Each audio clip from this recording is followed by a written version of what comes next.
आपके मुद्दे में बात लव जिहाद की। मध्य प्रदेश में अब लव जिहाद के खिलाफ सरकार धर्म स्वातंत्र्य अध्यादेश लाएगी। सरकार इसे अहम और जरूरी बिल करार दे रही है, लेकिन इस पर विपक्ष को एतबार नहीं है। कांग्रेस इसे धर्म विशेष को परेशान करने वाला सांप्रदायिक राजनीति से प्रेरित होकर उठाया गया कदम करार दे रही है। इस तमाम तू मैं के बीच सीएम शिवराज सिंह चौहान ने साफ कर दिया है कि मध्य प्रदेश में लव जिहाद को बर्दाश्त नहीं किया जाएगा। इसके बाद यह साफ हो गया कि यह मुद्दा मध्य प्रदेश की सियासत में आसानी से ठंडा पड़ने वाला नहीं है। आने वाले दिनों में भी इस मुद्दे के बहाने सियासी जुबानी जंग जारी रहेगी। इसी मुद्दे पर आपके मुद्दे में हम बात करेंगे। तमाम खास लोग हमारे साथ जुड़ेंगे, लेकिन पहले ये रिपोर्ट। मध्य प्रदेश में लव जिहाद विरोधी विधेयक धर्म स्वातंत्र्य विधेयक 2020 मंगलवार को कैबिनेट में लाया जाएगा और पारित किया जाएगा। कैबिनेट से पारित करने के बाद इसे राज्यपाल के पास भेजा जाएगा। राज्यपाल से मंजूरी के बाद 6 महीने के अंदर इस अध्यादेश को विधानसभा से पारित कराना पड़ेगा। हालांकि इससे पहले सोमवार से शुरू होने वाले विधानसभा सत्र में सरकार इसे विधानसभा में पारित करने वाली थी, लेकिन कोरोना के चलते विधानसभा सत्र स्थगित हो गया। इसलिए अब सरकार धर्म स्वातंत्र्य अध्यादेश ला रही है। धर्म स्वातंत्र्य विधेयक 2020 सहित जितने भी विधेयक थे, चूंकि कोविड के कारण विधानसभा का सत्र स्थगित करना पड़ा, हम कल कैबिनेट की बैठक कर रहे हैं और अध्यादेश लाके हम इनको लागू करेंगे। चाहे धर्म स्वातंत्र्य विधेयक 2020 हो, जिसको आप लव जिहाद कह रहे हैं, जिसमें धर्मांतरण, लोभ, लालच, प्रलोभन और अलग अलग गलत इरादों से जो करते हैं वो हम नहीं होने देंगे। वो कानून हमने सख्त बनाया है। कल अध्यादेश के जरिए और बाकी विधेयक भी अध्यादेश के जरिए लागू करेंगे, जिसके तहत अगर धर्म परिवर्तन के मामले में पीड़ित पक्ष के परिजन शिकायत करते हैं तो पुलिस उनके खिलाफ कार्रवाई करेगी। आरोपी का साथ देने वालों को भी बख्शा नहीं जाएगा। विवाह कराने वाले काजी, पंडित, पादरी को भी आरोपी बनाया जाएगा। धर्म परिवर्तन के लिए डीएम से अनुमति लेनी होगी। धर्म परिवर्तन कराने के लिए दोनों पक्षों को हलफनामा देना होगा। हलफनामे में धर्म परिवर्तन का कारण बताना होगा। साफ करना होगा कि दबाव में धर्म परिवर्तन नहीं किया जा रहा है। आरोप साबित होने पर 10 साल तक की सजा का प्रावधान। काजी, पंडित, पादरी पर आरोप साबित होने पर 5 साल तक की सजा। कानून में जुर्माने का भी प्रावधान रखा गया है। 1 लाख रुपए तक का जुर्माना लगाया जा सकता है। धर्मांतरण, जबरन विवाह की शिकायत परिजन और अभिभावक कर सकते हैं। धर्म परिवर्तन के आरोप को गैर जमानती श्रेणी में रखा गया है। धर्मांतरण के आरोपी को स्वयं की बेगुनाही साबित करनी होगी। इस तरह कराया गया विवाह अवैध माना जाएगा। शादी शून्य होने के बावजूद पैदा संतान का आरोपी की संपत्ति में अधिकार होगा। मामले की जांच थानेदार और उससे ऊपर के अधिकारी करेंगे। मध्य प्रदेश में इसे लेकर कानून लाने की तैयारी है। इसी बीच जबलपुर में उस समय हंगामा हो गया जब एक युवक युवती कलेक्ट्रेट में शादी का आवेदन देने पहुंचे और कुछ हिंदुवादी संगठनों ने युवक युवती को आवेदन देने से रोक दिया। संगठन का आरोप है कि लड़की का ब्रेन वॉश किया गया है, उसे लव जिहाद का शिकार बनाया जा रहा है। मुझे ये धर्म पसंद है, मैं अपनी मर्जी से कर रही हूँ। कौन से कास्ट का है? मुस्लिम है का वो? आपके घर में मालूम है ये सब? नहीं मालूम है। मैं पूरी 18 की हो चुकी है। 3 महीने बाद बर्थडे है मेरा। लड़की को उस मुस्लिम लड़के ने लगभग 3-4 साल से अपने ग्रिप में लिया हुआ था, फंसाया हुआ था। उसको डरा धमका के उसका ब्रेन वॉश किया हुआ था और उसका धर्म परिवर्तन करके उसके साथ निकाह कर लिया उसने और आज कोर्ट मैरिज करने की तैयारी थी। लव जिहाद पर एमपी सरकार सख्त है। इधर विपक्ष इसे धर्म विशेष के खिलाफ करार दे रहा है। ऐसे में आने वाले दिनों में इसे लेकर एमपी की सियासत गरमाने के पूरे आसार हैं। तो सवाल ये भी कि जिस तरह के मामले जबलपुर में सामने आए हैं, उसके लिए सरकार ने क्या तैयारी की है। भोपाल से शुभम गुप्ता के साथ टीम न्यूज स्टेट।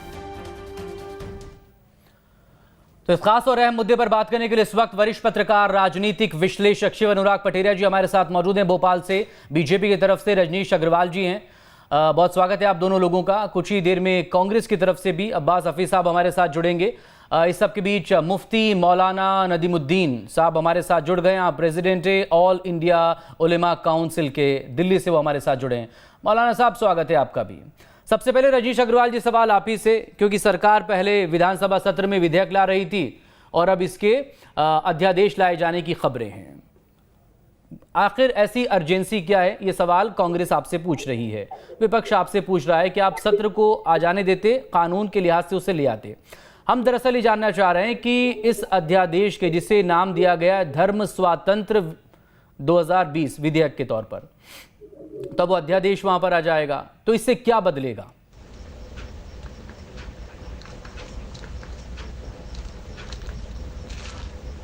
देखिए, जो बदलेगा वो तो आपने अपने पैकेज में भी दिखा दिया कि लोभ, लालच, प्रलोभन, षड्यंत्र पूर्वक अगर धर्मांतरण करने के लिए प्रयास करता है, प्रताड़ित करता है किसी महिला को शादी के नाम पर, विवाह के नाम पर, तो उसको लेकर ये पूरा कानून बना हुआ है। उसको 2 महीने अगर किसी को करना है, धर्मांतरण की रोक संविधान जो अधिकार देता है उसके तहत नहीं है।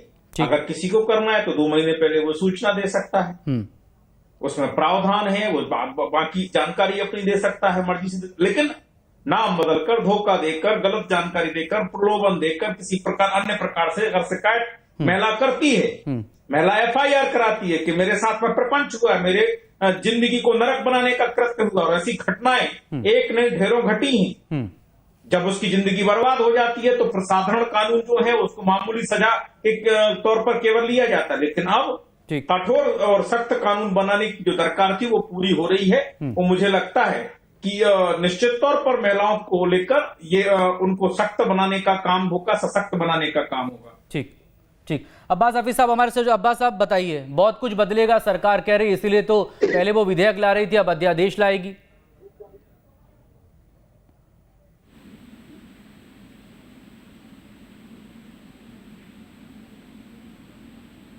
अब्बास हफीज साहब, मेरी आवाज सुन पा रहे हैं आप?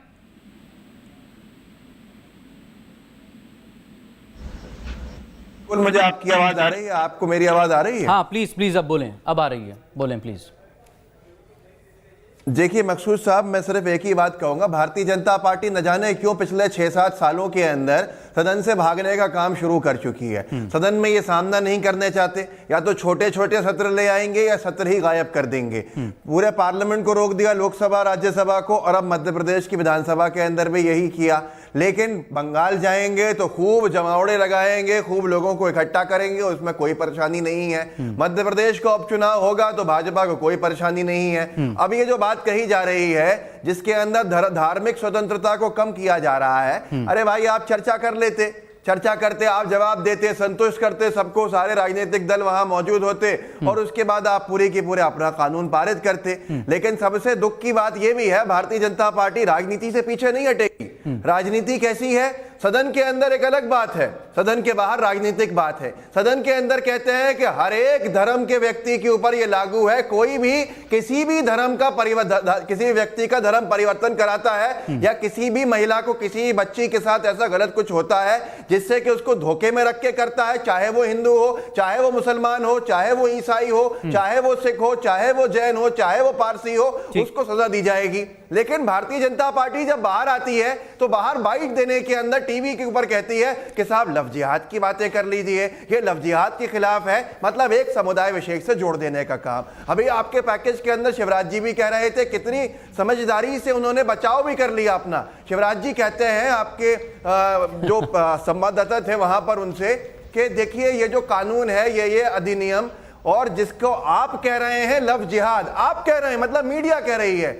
तो भारतीय जनता पार्टी तो अपने बचाव में पूरी खड़ी है। लेकिन उससे दुखद ये है कि जो आप सदन में कहते हैं वही बाहर की कहिए डंके की चोट के ऊपर के सब के लिए। पहली बात तो मैं कह रहा हूं पंडित अब्बास भाई, रजनीश जी जवाब देना चाह रहे हैं। रजनीश जी, फिर ये शब्द आया कहाँ से? अब दूसरी बात यह है कि ये शब्द आया कहाँ से? क्या कोई पॉलिटिकल मैसेज देने की कोशिश है क्या? अलग अलग राज्यों के बाद अब मध्य प्रदेश भी वहीं खड़ा है। अब्बास जी बोलूं, पहली बात तो ये, अब मकसूद जी मैं बोलना चाह रहा था, मुझे बोलने दीजिए, आप सवाल बाद में पूछ लीजिएगा, मैं उत्तर दे दूंगा। पहली बात तो ये है कि सदन के भीतर कुछ और बोलते हैं, बाहर कुछ और बोलते हैं, सदन के भीतर कुछ और बोलते हैं। अरे सदन में अभी चर्चा नहीं हुई, आप एक आरोप कह रहे, फिर कह रहे सदन में कुछ और बोलते हैं। तो जब सदन के भीतर नहीं, सदन के बाहर ही हम बोल रहे हैं कि धर्म स्वतंत्र विधेयक है, और लव जिहाद टर्म ही, इसका जन्म ही का मतलब है आप जो अध्यादेश बना रहे हैं, जो कानून बना रहे हैं, वहां कुछ और बोल रहे हैं। साथी संगठन ने नहीं किया है, संघी साथी संगठन ने नहीं किया है। और इसलिए ये जो दहशत फैलाने का काम है वो कांग्रेस कर रही है, वोट बैंक की राजनीति का काम कांग्रेस कर रही है। जब सभी धर्मों का है, जब आपने पढ़ा है, तो फिर ये दहशत क्यों? ये मजहब विशेष के लिए, वर्ग विशेष के लिए, कांग्रेस को तो बोलने का मौका ही नहीं दिया रजनीश जी। सीधी भाषा में क्यों स्वीकार नहीं करते? आप तो अध्यादेश में विश्वास रखते हैं विधायकों का, आपको विधेयकों में विश्वास कहां पर है? झूठ क्यों? आप इतना बताइए कि आप बंगाल के अंदर क्यों राजनीतिक सभाएं कर रहे हैं? आप बंगाल में राजनीतिक सभाएं क्यों कर रहे हैं? आपने बिहार में राजनीतिक सभाएं क्यों करी इतनी सारी? लेकिन आपको सदन में आने से लगता है क्योंकि आप जनता के खिलाफ काम करते हैं, आप जनहित को काम करने की बजाय राजनीतिक काम कर रहे हैं। आप कानून बनाइए लेकिन सदन तो लगाइए। कमलनाथ जी को नेता प्रतिपक्ष के बतौर देना चाहिए, चिट्ठी लिखना चाहिए पहले। तो सर्वदलीय बैठक में क्यों स्वीकार किया? कमलनाथ जी ने क्या नींद में नशे में चर्चा करनी चाहिए। गोलियां खा के जाते हैं क्या? गोलियां खा के जाते हैं नेता प्रतिपक्ष कमलनाथ, कांग्रेस के नेता जो हैं, पीसीसी अध्यक्ष गोलियां खा के जाते हैं। क्यों नहीं लिखी कमलनाथ जी ने चिट्ठी? क्यों नहीं लिखी कमलनाथ जी ने चिट्ठी सदन को लेकर? जब आपने सदन को आगे बढ़ाया तो आप विधेयकों पर चर्चा करते।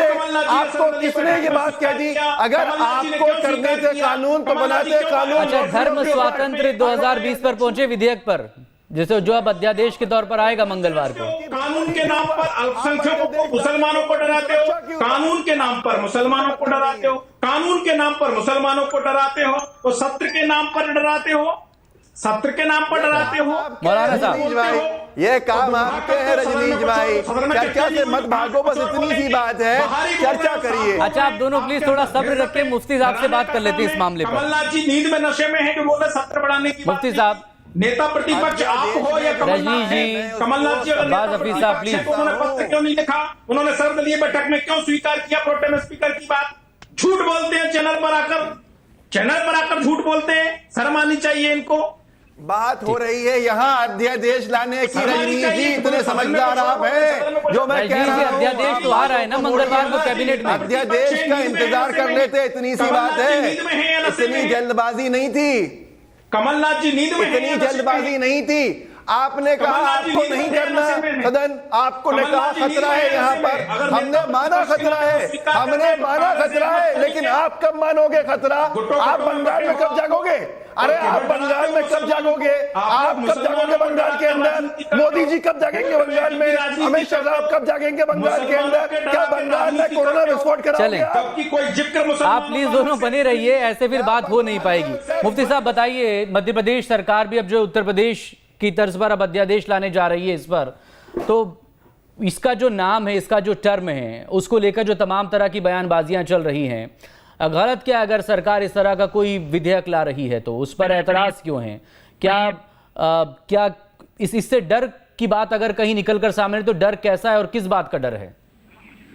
देखिए, मध्य प्रदेश में 1968 से ही इस तरह का कानून है जी। और भी पहले से भी 493 हमारा आईपीसी का धारा है इस तरह के हरकत करने वालों का। सब भाजपा की दिक्कत क्या है कि अभी क्या है, देश में किसानों का मुद्दा है, मध्य प्रदेश में लोकल बॉडीज का इलेक्शन है। ध्यान भटकाने के लिए भाजपा क्या कर रही, विधेयक ऑर्डिनेंस ला रही। अगर उनको ये विधेयक लाना ही था तो सदन में रख करके उस पर डिबेट कराना चाहिए था। अब कह रहे हैं कि कोरोना की वजह से हैदराबाद के म्युनिसिपल इलेक्शन में लाखों लोगों को अमित शाह ने जमा किया। जब तो कोरोना नहीं था, बंगाल में अमित शाह जाते कोरोना नहीं है, बिहार के इलेक्शन में कोरोना नहीं है। सिर्फ क्या है, मुद्दों से भागने के लिए भाजपा ने पार्लियामेंट का सेशन पोस्टपोन कर दिया। अब मध्य प्रदेश का 2 दिन या 3 दिन चलाएगी, नहीं चलाएगी। भाजपा को सिर्फ हिंदू मुसलमान करना है और कुछ करना नहीं है। मैं कहता हूँ कि पूरे भाजपा ही लव जिहाद करते रहते हैं। सैयद शहनवाज की बीवी गैर मुस्लिम, मुख्तार अब्बास नकवी की बीवी गैर मुस्लिम, रामलाल की भतीजी की शादी मुसलमान से, पूरे लव जिहाद यही करते। इन सबको जेल के अंदर डाल दो। पूरे भाजपाइयों को, ये पूरे भाजपाई जो है मुसलमानों को अपना दामाद बना रहे और हिंदू और मुसलमान।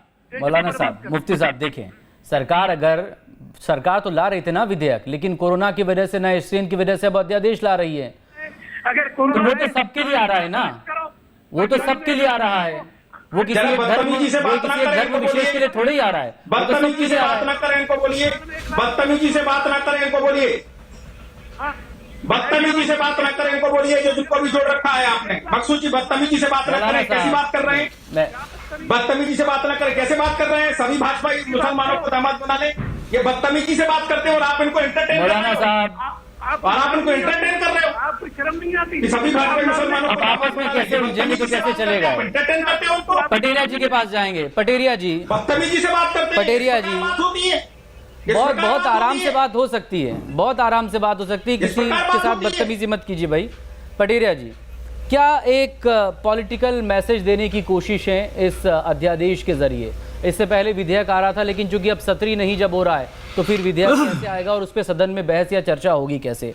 और दूसरी बात ये कि इससे बदलेगा क्या? बढ़ावा मिलेगा या कमी आएगी इस तरह के मामलों?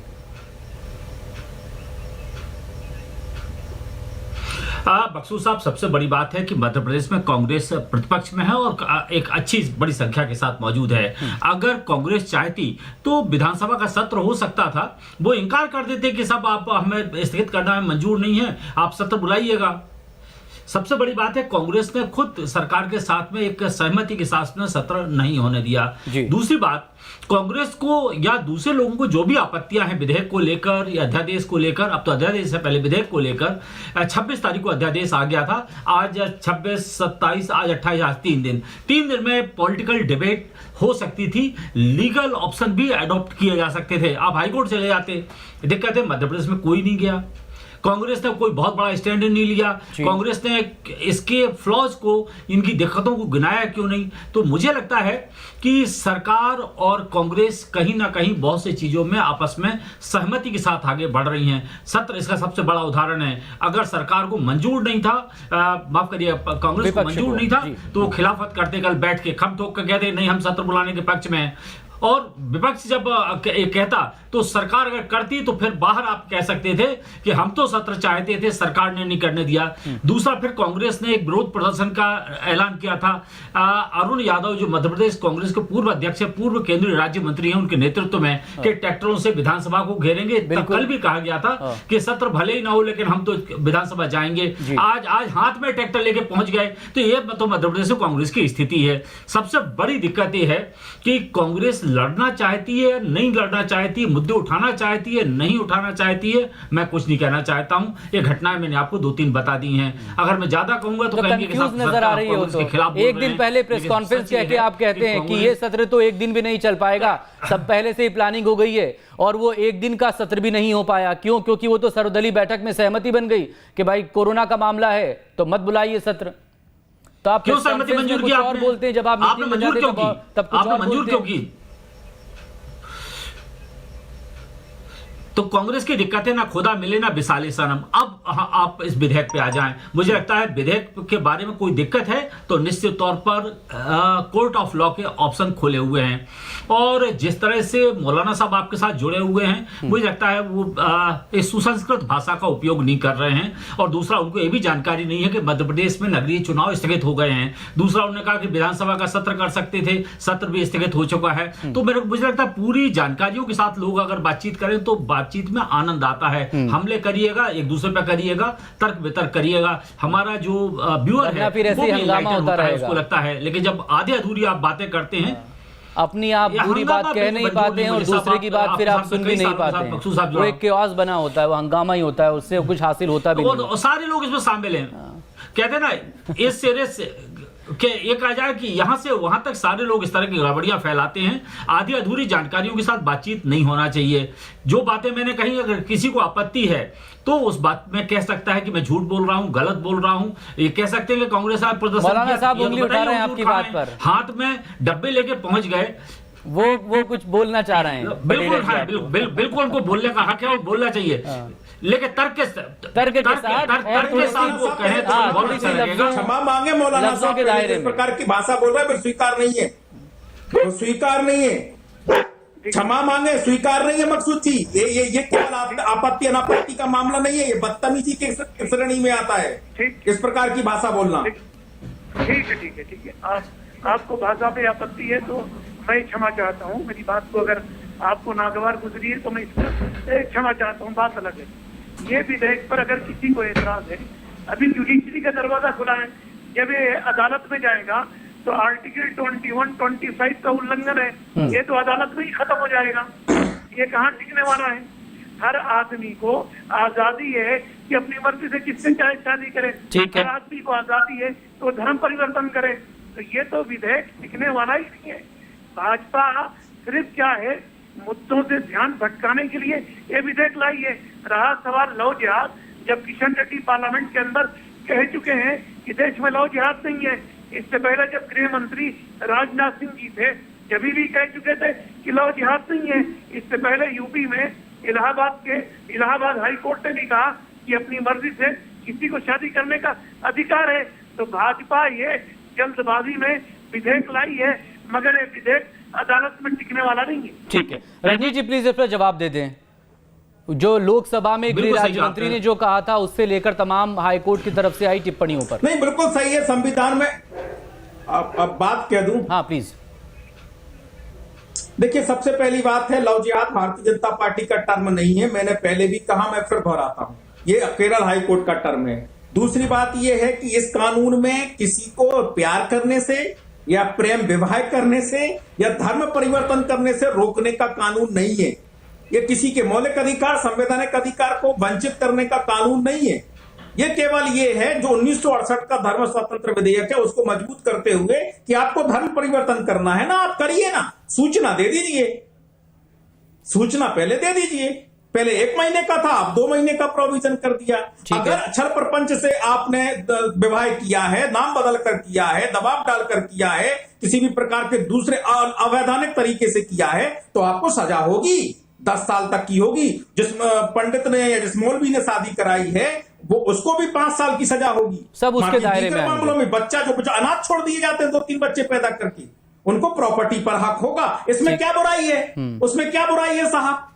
अब्बास हफीज साहब, प्रताड़ित हो जाए, उसके साथ में अत्याचार होता रहे, उसके लिए सरकार संरक्षण ना दे। देखिए मकसूद जी, मैं बात मुफ्ती साहब आ रहे हैं, जरा कांग्रेस का पक्ष भी सुन लेते हैं ना। मुफ्ती साहब आ रहे हैं आपके पास। रजनीश जी ने जो बात कही, मैंने भी वही बात कही थी। जो बात रजनीश जी ने कही थी वही बात मैंने भी कही थी।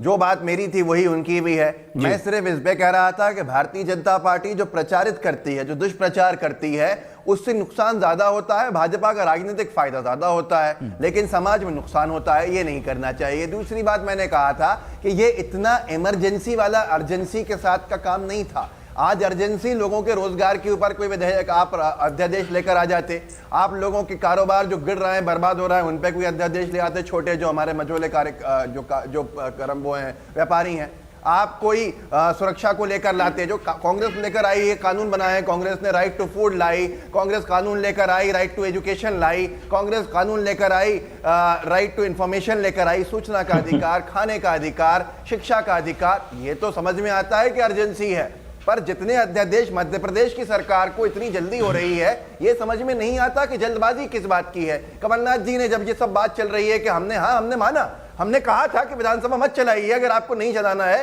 अगर चल सकती है चलाइए, नहीं चल सकती मत चलाइए। पर साथ में कमलनाथ जी ने यह भी कहा था कि आप समितियां बना लीजिए, समितियां बनी हुई हैं, वो समितियां बैठ के वहां पे काम करें, जो मंत्रियों की समितियां हो, साथ में विधायक हो, वो जवाब दें, प्रश्नों के उत्तर दें, एक नई परंपरा बनेगी, इससे भी काम चल जाएगा। रजनीश जी बोलना चाह रहे हो, मेरे पास रजनीश जी बहुत माफी के साथ बोलना, सिर्फ 30 सेकंड है, आप बोल दीजिए, आप फिर क्लोजिंग कर देंगे। 30 सेकंड में केवल ये कहना चाह रहा हूं कि केवल मात्र धर्म स्वतंत्र विधेयक को अध्यादेश के बतौर पारित नहीं किया जा रहा है। जितने सारे विधेयक पारित 3 दिनों में होने वाले थे, लगभग 1.5 दर्जन से ज्यादा आदरणीय पटेरिया जी जुड़े हैं, वो सारे के सारे विधेयक जो कामकाजी विधेयक है, शासन सत्ता संचालन के लिए जरूरी है, वो सारे के सारे अध्यादेश के तौर पर आएंगे। उसमें केवल एक नहीं आएगा। ये अधूरा सच है कि केवल यही विधेयक को अध्यादेश के तौर पर ला रहे हैं। वो सारे के सारे जो पारित होने वाले थे वो अध्यादेश के तौर पर पारित होंगे। ठीक, बहुत शुक्रिया आप सभी लोगों का। पटेरिया जी हमारे साथ बने थे, माफी के साथ। रजनीश जी आगे फिर और आपसे बात करेंगे, वक्त निकालिएगा। बहुत शुक्रिया आप सभी लोगों का।